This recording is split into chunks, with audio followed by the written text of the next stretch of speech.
The Interpretation of Dreams by Artemidorus.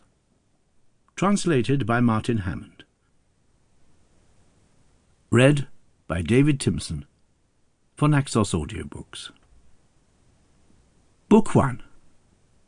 Preface.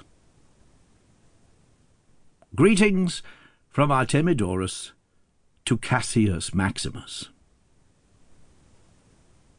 I have often felt the urge to start on this current project, but what held me back was not any concession to fear or weakness of mind, as the poet says, but rather, and most particularly, the overwhelming prospect of the scale and complexity of the conceptual problems involved.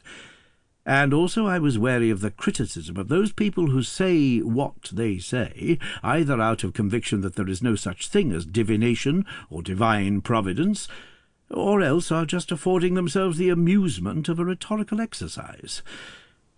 But now the compelling need for this present study of mine, useful as it will be not only for us but for future generations also, has urged me not to delay or postpone, but to compose a record of all that I have come to understand, that understanding afforded by direct experience. I think there will be double gain in such a project.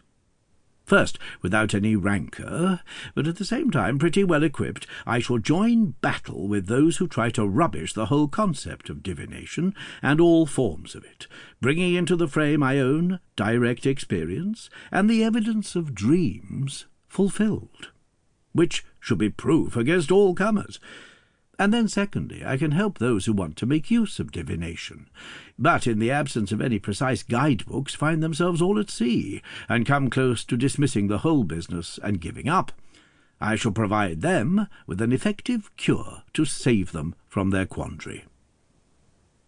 Most of our recent predecessors, keen on establishing a literary reputation, and thinking that the only way to fame was to leave a treatise on the interpretation of dreams, have simply copied each other's work, which is either incompetent rehashing of fine observations made by the old authorities, or the addition to those concise earlier texts of a whole bundle of nonsense. They did not write from direct experience, but simply put down random thoughts on whatever happened to catch their own individual interest, and this applies equally whether they had read all of the old books or only some of them, having failed to take account of some works which are now hard to find and poorly preserved because of their age. I, on the other hand, have not only been at great pains to acquire every book there is on dream interpretation, but over many years I have also spent time with the much maligned diviners of the marketplace, paying no attention to the disparagement of those po-faced eyebrow knitters who call them beggars, frauds, and parasites.